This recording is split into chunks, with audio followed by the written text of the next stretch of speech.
Magandang araw po muli sa inyo mga katropa.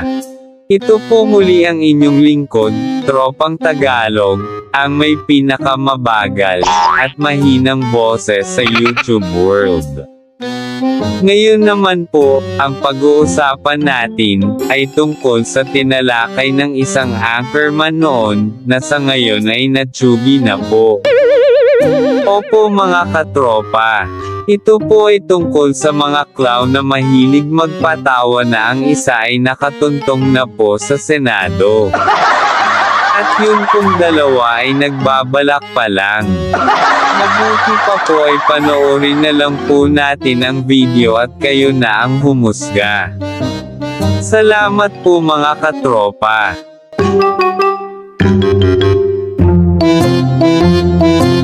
Mga pampublikong sasakyan, merong magandang panukala dyan. Ang mga magagaling sa Senado. Alam nyo naman ang Metro Manila, ang dami na nangako dyan eh. Ito si Digong nyo eh. Ano raw, ang biyahe lang eh. Ilang ano na lang, 5 minutes. Mga kaibigan, hanggang Makati. Mula saan? Mula Cubao hanggang Makati. The point is, pwede kung talagang kung nais mo na yung traffic eh. O, baka yun ang sinasabi ni Presidente, pag natanggal natin ang traffic, eh kadali nga naman ang biyahe from Cubao to Makati and vice versa. O baka naman merong subway. 5 minutes. Eh kahit sa MRT, hindi kaya yung 5 minutes eh. Mga kaibigan eh, may nangyari ba? Nawala traffic nung pandemic. Bawal ang sasakyan. Mga kaibigan, dahil po dyan, itong si Willie Rebillame meron pong mga malalaki pero araw-araw na problema natin. Problema natin sa traffic. Meron na ba kayong naisip na remedyo sa traffic? Well, lagi, alam ko na yan, tatanong mo yan. Paborito mo ang traffic? The volume. Dumadami kasi sa sasakyan. Di ba? Alam mo naman yan. Kahit na sino pwede bumili. Which is freedom ng mga Pilipino yan. Kaya lang, kamusta yung kalye natin? Lumalaki ba yung kalye? Which is, I think, ini-improve naman ng public works yan. So, I think, tama din yung ginagawa ng MMDA. Nag-e-effort yung coding natin. Nakakatulong yan. Ikaw ba, matanong ko, ano ba tingin mo, problema sa traffic? Pagka magsisenador na ako, Kasi yung sasabihin mo sa akin, maidala ko sa Senado. Kasi siguro ang pinakaparaan dyan, kung pasok mo alas 8, abay, papasok ka na alas 5. lintik ng mga taong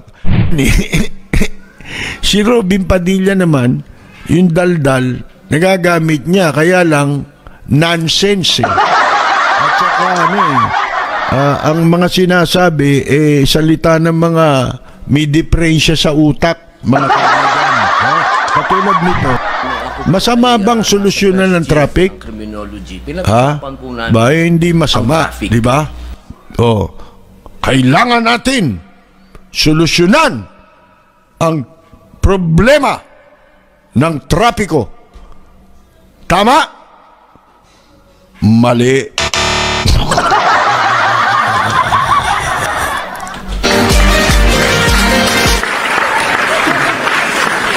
Alam nyo bakit? Ba't mali? Ito ang kanyang ang kanyang proposal. Magtayo daw tayo ng cable cars. Para daw natin masolusyonan ang problema ng trapiko. Ito ay nasa first year ng criminology. Pinag-usapan po namin ang traffic. Yan po ay isa sa mga subject dyan na ang sinabi doon, kapag ang traffic natin ay masama, ang pag-unlad ng isang bansa ay masama din. Kaya nangangahulugan na kailangan nating ayusin ang traffic. At maaayos lamang yan kung may magandang transportasyon. At yung inyo pong mungkahi patungkol sa pagpapalakas ng ating mga tren, napakaganda po nito. Ito po ay isagot lalo na sa, alam niyo po, ang ating bayan, geographically, tayo po ang kailangan natin talaga ay tren. Sa totoo lang po, dyan po sa Bicol, tren ang inaasahan namin. Ngayon lang po, gusto ko lamang pong imungkahi sa ating mahal na senador sa San Juan. Meron pong isang nauuso din ngayon na kung tawagin po nila ay ropeway. Ito ng cable. Nais ko din po sana na maimungkahi po sa inyo na ito po ay bagay din sa Pilipinas, lalo sa Metro Manila dahil sa traffic. Ito po yung mga cable car.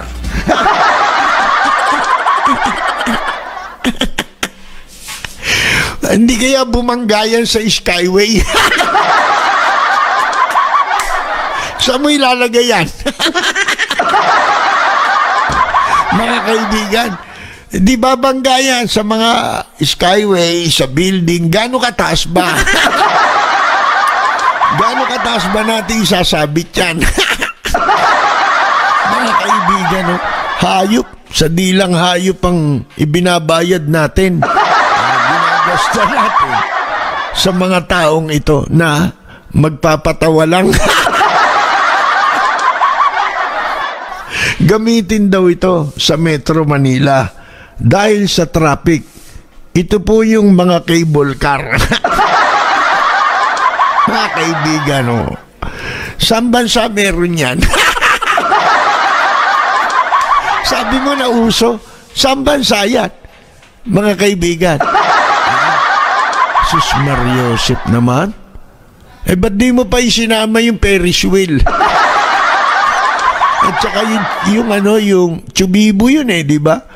O yung roller coaster. Matataas din yun, mga kaibigan. Tsaka mabilis yun, roller coaster. O ngayon, dahil daw sa masama ang trapiko, yan daw hindi tayo nakakapag develop ng kinakailangang development sa ating bansa.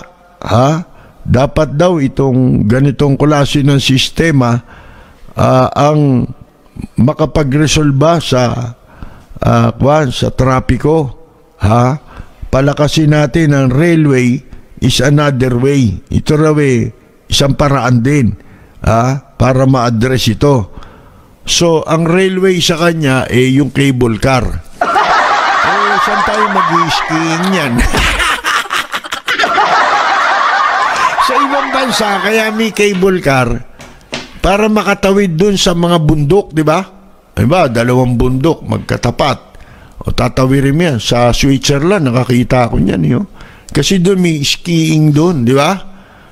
Pupunta ka dun sa lugar, sa bundok na merong skiing, mga yelo, pagka winter yun. Saan pa?